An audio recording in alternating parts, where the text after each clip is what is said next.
السلام علیکم ورحمۃ اللہ وبرکاتہ۔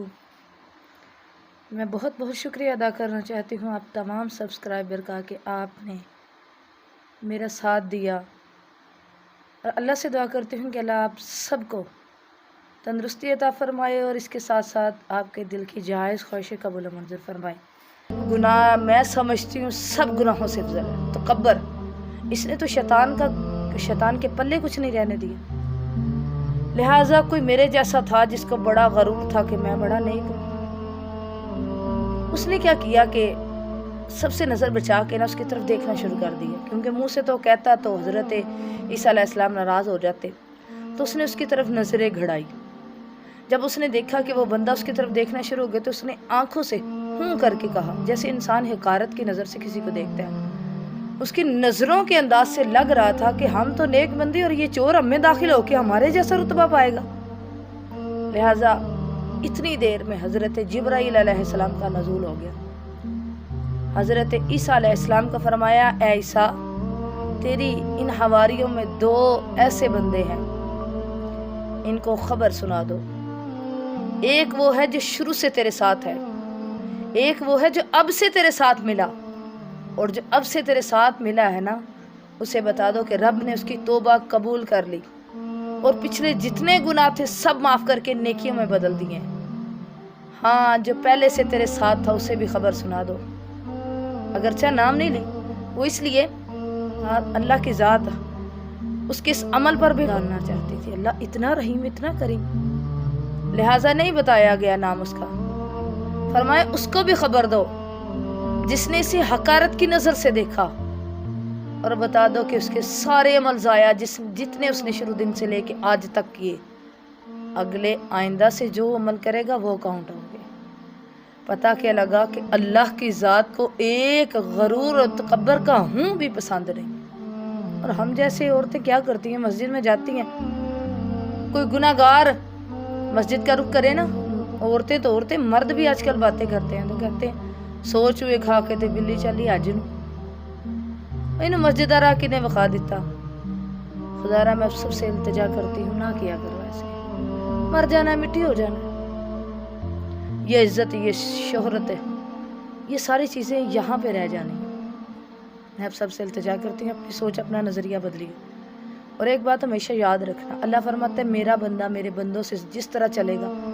اکثر میں نے دیکھا ہے کہ جب انسان تکلیف میں ہو نا، یا اس کے ساتھ اس طرح کا معاملہ ہو کہ وہ بہت زیادہ درد میں گرفتار ہو یا اسے ضرورت ہو، ایک دلاسا بھی انسان دے نا تو انسان کا بڑا دکھ ختم ہو جاتا ہے۔ لیکن آج کل تو استغفر اللہ نعوذ باللہ، ایکسیڈنٹ ہو یا کوئی اس طرح کا واقعہ ہو نا، تو بجائے اس کی مدد کرنے کے لوگ ویڈیو بنانا شروع کر دیتے ہیں۔ کیا یہ قیامت کی نشانی ہے؟ نہیں۔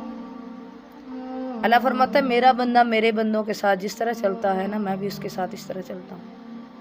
جب کسی مجبور کو مجبوری میں دیکھ کے انسان منہ پھیر کے چلا جاتا ہے نا، وہی ٹائم مکافاتی عمل ہے دنیا، وہی ٹائم جب اس پہ آتا ہے تو میرا رب منہ پھیر کے اس سے چلا جاتا ہے۔ پھر ہم لوگ پتہ کیا کہتے ہیں، خبریں کی ہویا، اللہ کیوں نہیں سندا، پتہ نہیں اللہ کتنے بہ گئے، نعوذ باللہ استغفر اللہ، ایسے ایسے کفری الفاظ منہ سے نکالتے ہیں۔ یاد رکھنا، جب کبھی اللہ تمہاری سنے نا تو دل میں سوچ کے دیکھنا، اپنے دامن پر خود نظر ڈالنا کہ کہیں نہ کہیں زندگی میں کبھی نہ کبھی کسی مصیبت زدہ کو دیکھ کے آنکھیں پھیری تھی۔ یقین مانے، گجرانوالہ دلہا چوک کا ایک واقعہ میں جب بھی بیان کرتی ہوں نا تو میرا دل روتا ہے کہ ایک بوڑھا آدمی آٹے کا تھیلا اٹھایا اور دن دہاڑے اسے دوڑ لگا دی۔ اس محلے کے جو لڑکے تھے انہوں نے اسے پکڑا، اسے مارا، اور ماں کے کہنے لگے بابا اپنی عمر تے ویخ، کام تے ویخ۔ تو وہ بابا رویا، وہ کہنے لگا کہ 7 دن ہو گئے ہیں اس چونک میں کھڑا تھا دیہڑی مزدوری کے لیے، بہو اور میرا بیٹا ایکسیڈنٹ میں مارے گئے، اب کمانے والا صرف میں ہوں، میری نبینا بوڑھی بیوی ہے جو بچوں کا خیال رکھتی ہے۔ ایک بات ہمیشہ یاد رکھنا، پنجابی میں کہتے ہیں پتر نال پوترے بہت پیارے لگتے ہیں۔ وہ رویا اور کہنے لگا کہ میں ہر روز اس چوک میں کھڑا ہوتا, مجھے کوئی مزدوری نہ دیتا کہ بابا بڈھا ہے انہیں کی کرنا ہے, اور میں ہر روز خالی ہاتھ واپس جاتا.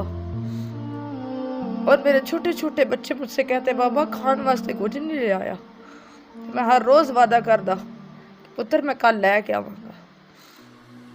اج میں ٹھان کے آیا سی کہ چاہے جو کچھ مرضی ہو جائے میں تن بھکھیا نہیں رہن دواں گا. ہم لوگ کیا کرتے ہیں, صرف اپنی عزت کے لیے خرچ کرتے ہیں. یہ عید قربان آئی تو بڑے بڑے لوگوں نے اونٹ قربان کی ہے صرف دکھاوے کے لیے. یہ جو عورت جس کا میں نے آپ کو واقعہ سنایا ہے, اگر جا کے دیکھے نا تو ان کے گاؤں میں بڑے بڑے جاگیردار بھی رہتے ہیں, الیکشن لڑنے والے نائب ناظم بھی رہتے ہیں, کسی نے نظر نہیں ڈالی. اور جب اس نے اپنے بچوں کو روٹی کما کے کھلانا شروع کیے تو ہر بندہ اس کی طرف نوک جھوک.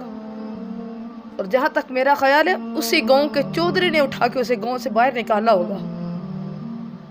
تو تیار رہنا ہے چودھری, میں نہیں جانتی اس کے ساتھ کیا بنا, لیکن جس نے اس کے ساتھ زیادتی کی ہے نا اس کو اللہ کبھی معاف نہیں کرے گا. خدا را اپنے محلے میں دیکھیے کوئی عورت, کوئی بہن, کوئی بیٹی, کوئی بوڑھا, کوئی مزدور ایسا تو نہیں جو مجبور ہے, جو تنگ دست ہے, جو بتانے سے شرماتا ہے. پھر پڑھو نا قرآن کی وہ آیت, اللہ فرماتا ہے کہ دو تم ان کو جو لگ لپٹ کر نہیں مانگتے اور مانگنے سے شرماتے ہیں, اور تم پہچانو ان کے زرد چہروں سے. بات یہاں پہ ختم ہوتی ہے نا, کبھی سمجھ کے قرآن پڑھا ہو تو ہمیں سمجھ ہونا. لہٰذا میں آپ سب سے التجا کرتی ہوں مندوں کے درد سنا کرے, سننے سے بھی بوجھ ہلکا ہوتا ہے. ضرورت مندوں کی ضرورت پوری کیا کرے, محتاجوں کے کام آیا کرے, ہمدردی کے دو بول ہی بول دیا کرے. یہی ساتھ جانا ہے, سب کچھ ادھر رہ جانا ہے. میرا یہ پیغام ہے. اللہ سے دعا کرتی ہوں کہ اللہ سب کے دلوں میں یہ پیغام گھر فرمائے اور کسی کے پیچھے مجھ پر بھی ہدایت کی روشنی عطا فرمائے. آمین ثم آمین یا رب العالمین.